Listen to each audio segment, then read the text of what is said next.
everybody, Mac here. Welcome back to the show. Welcome to day 5 of our LEGO City Advent Calendar opening.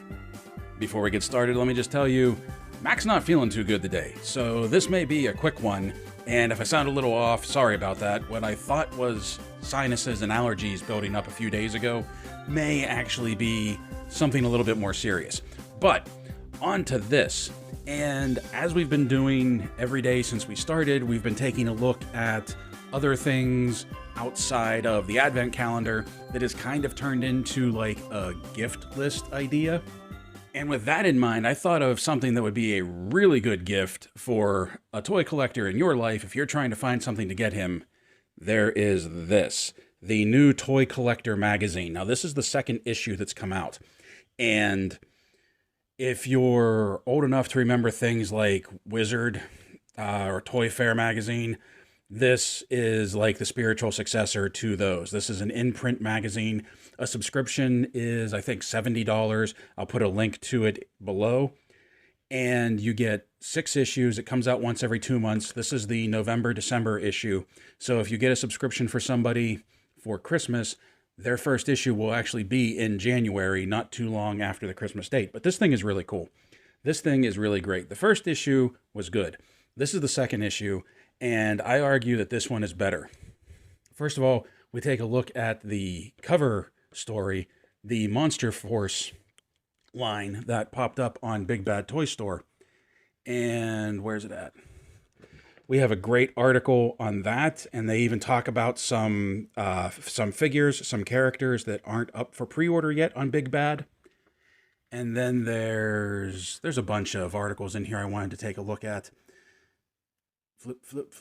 Oh, there's an article on Playmate's new Star Trek line, what they plan on doing with that. There is a... Where is it? Oh, there is a great spread of a few different articles in here on the Toxic Crusaders toy line, where they were, where they're going. And there's also a piece in here by Pixel Dan on Paludo, that if you subscribe to him, you've probably seen a video for this, but he does a little write-up in here on this one. And in 2 issues, this is actually his second contribution to the magazine. I don't know if he's going to be a regular contributor or not. But then there's the one for me, where this is a really in-depth, informative article on the Rankin Bass series of toys by Plain Mantis that came out at the beginning of the 2000s. So that is really cool. I'm really glad I picked that up. I'm really glad I subscribed to that. And also, if you do get a subscription for somebody for a Christmas gift, issues 1 and issues 2, the back issues are up for sale on Big Bad Toy Store. I'll put a link to those in the description below as well. So you could still get the full collection from issue 1 forward. Just saying. Now on to this. We have day 5. So far we've had the player piano, or not the player piano, but the piano, which this has been my favorite piece so far, the mailbox, Tippy, and this thing. So opening up door 5 is right here above the house's roof. And we pull this open. And what do we have? Oh, we got a little train for the train track right there. That, yeah, if you move this, you can see there's a train track around where the tree is going to go. And this is our little mini train to build to put around that. So let's put this together and we'll be right back. Okay, here's our little train piece. This is the engine right here, and I think with the coloring and the shape and the design, it's easy enough to see that this is a very miniature replica of one of the passenger train sets that came out this year. And I think this looks pretty cool. One thing that I really like about this is when we had the Advent calendar that had the city diorama piece to it, there was a small train like this in that as well. But it was just a bunch of different cars that you lined up one in front of the other. Now you see this one has this little claw piece, and then when we take the passenger car right here, we have this piece right here as well that they can,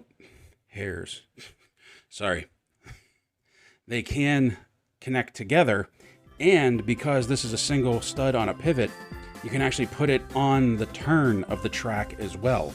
So if you just bend it like that, you can get it on the train track like that. And that's cool. I really like that. Let's get in closer.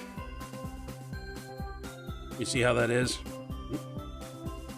I think that's cool. I really like that. I like that they improved on the little mini build for the train. So that is what we have for you today. Like I said, a little bit of a fast one because Mac isn't feeling his best. And yeah, this is what we're going to do today. So I apologize if this one seems shorter than some of the previous ones, but I do like that train. I think that is really cool. I still wish I knew where this came from. I'm going to have to take a better look into some of the sets because that's starting to bother me, not knowing what that's from. Really liked the mailbox. Really liked our piano from yesterday. And we got Tippy. I'm going to predict that tomorrow, day 6, it's time that we got another minifig. And I think that's what we're going to get when we open that door tomorrow. So, until tomorrow, my friends, Merry Christmas. Stay safe, stay healthy, and as always, thank you for watching.